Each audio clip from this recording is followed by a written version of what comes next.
Hey YouTube, I'm Jeremy. This is Jeremy. Welcome back to the studio, aka the bedroom. I'm just gonna, right off the bat, answer the question everyone's been asking. Where's Jeremy? Where's Jeremy? Long story, short answer. Been busy. Oh my god, the summer, endless. But I had to get back in the lab. Had to start vlogging again, and I guess I can. As sort of an apology, I'm going to share a little bit of what I've been doing with my time. It's been keeping me away from JRP, and it's been stand-up comedy, believe it or not. I'm trying to be funny. We're going to see how it works. But yeah, so I have been performing open mic comedy basically since they let us start going back to clubs here in Montreal. I've done it 4 times so far. It's been pretty fun. I like it a lot. I'm meeting some cool people. And a couple weeks ago I went to a new event called Sloppy Sundays at the beautiful historic Ste Catherine Street Theatre, or Theatre Ste Catherine if you want to bungle some French. It was just a crazy event. I suppose I'll talk a little bit about it, but not too quickly. The host, a fellow named Vandad from the Toronto comedy community, has relocated to Montreal like so many of us, and he put this show on at kind of a marquee venue, and I'll be honest, when I first kind of saw the arrangement, the way it was set up, it was $20 tickets for an open mic show at 9:30 on a Sunday, and I remember just thinking good luck, buddy.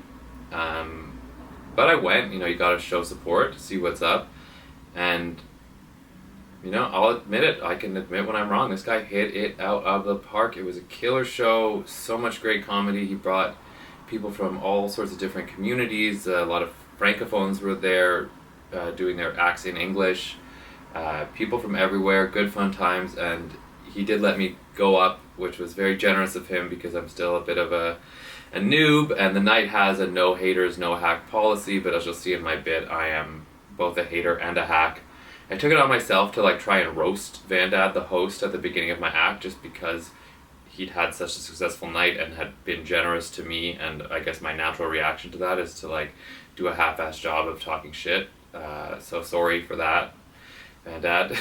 But you'll see, you'll just get to see my act. You'll get to see it. Tell me what you think. I know this one is more for the fans at home, but I'm hoping maybe we can take my non-existent YouTube audience and my non-existent comedy audience and just kind of bring them into one group that we call my high school friends that were already there before, which could be fun.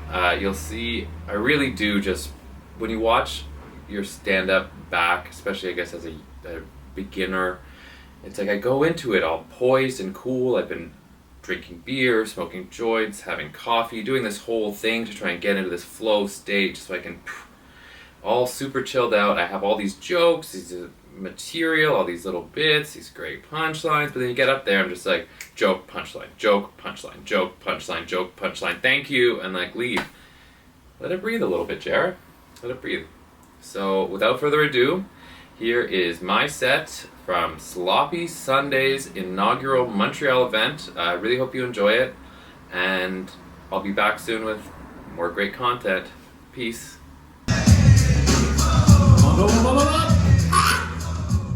I gotta say, first of all, we have to give it up to Vandad. Oh my god, he brought us on tonight. Thank you very much.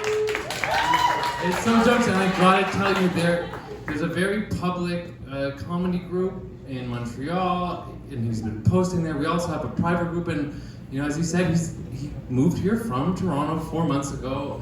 I moved here from Toronto 6 months ago, and so people like us know that he's not from Montreal, kind of thing. But he's a real pro, and he's put together a great night. He told me he was trying to keep me up all night. I've been in the green room crying since, as he said, about 6 p.m. But he said, we're gonna save the rest for last.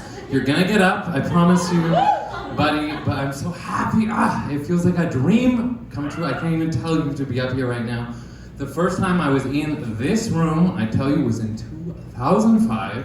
I was actually working as a sound man, and if you know my act from the Comedy Nest, I'm very insinuated with the sound people there. I can tell you a bit of a hack job it is. Tonight, Max, he's doing light and sound. If you ask him in a private moment how much of his night he gives to sound. So, but I was, at that time, a sound man. It was for a show called The O Show. I was 17 at the time, but it was a woman who was 32 years old who had never had an orgasm doing a one-woman show, as a sound tech. And I just I've thought about her every day since then, and I hope so badly that she has found that. Because that show was rough, it was hard, but it was good. I was 17, I was in the theater, I thought it was like, Theatre Ste Catherine, we're here, we're doing great. It's I can give you an example, because I said I was a sound guy at the time. So she's on stage, it was we're saying it's 6 people in here, so it's you two, and then the 2 of the bar there, that was just the whole crowd, just whoever's coming. She had a whole week run, and she's like, the first time I ever got a vibrator, I was 12 years old. And I knew, because that was my sound cue. First time I got a vibrator, so I pressed track 3. And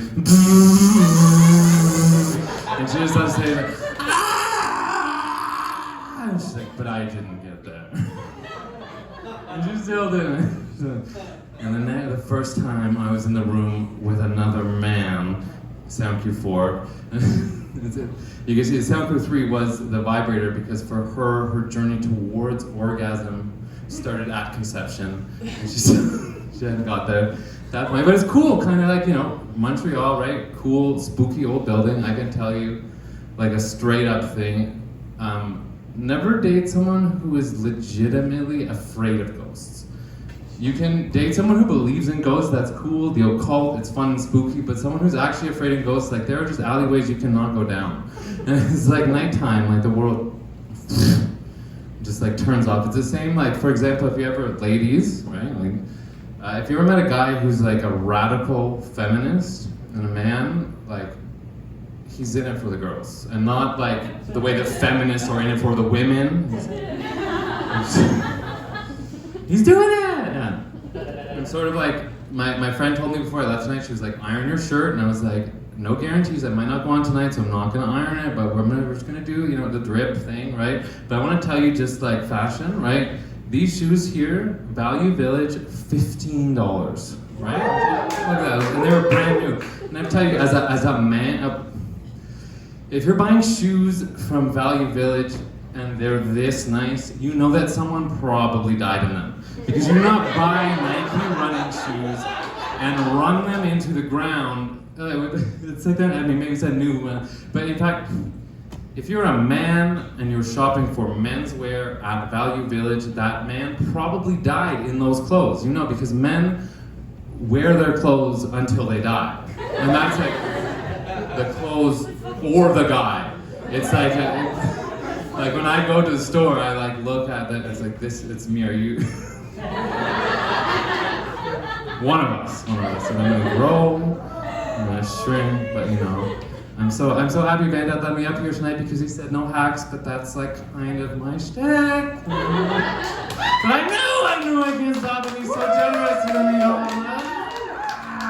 But I want to talk, about my material, because my dream, I swear to God, is to be a comedian's comedian.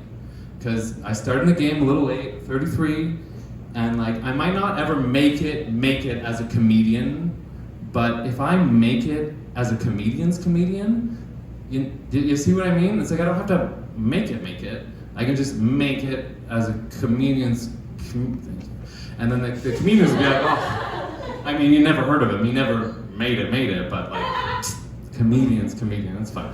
It's fun, but I do a lot of routine, but my shtick is, as a backstage, there's all of us, we talk and stuff, and I want to talk about how it is exactly I come up with material, because it's not natural to me. For example, I work in a grocery store, and backstage there's a lot of guys that are funny as fuck, and they talk shit all the time, but I have that kind of Protestant optimism where when someone says an insult to me, it's just and so I'll give you an example. My coworker Costa guy, we were eating in the cafeteria, and I was taking off my mask, And he said, that's a pretty little mouth you have under that mask.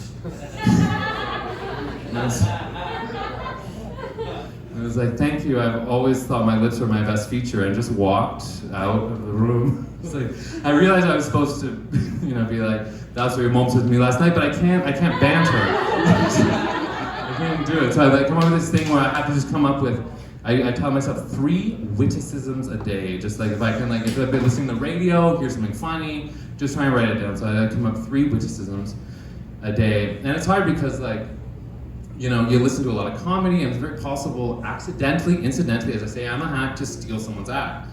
And you don't want to tell another comedian's jokes, but you can tell other people's jokes. That's kind of the comedian thing. People tell you jokes, you take them, you punch them up a bit, you go. For example, the stealing witticisms bit I did 30 seconds ago is from Pulitzer Prize-winning novelist Kazuo Ishiguro's Booker Prize-winning book, The Remains of the Day, about a butler who needed to invent witticisms to get along. But Kazuo's not going to show up here and be like, you stole my jokes, you hack.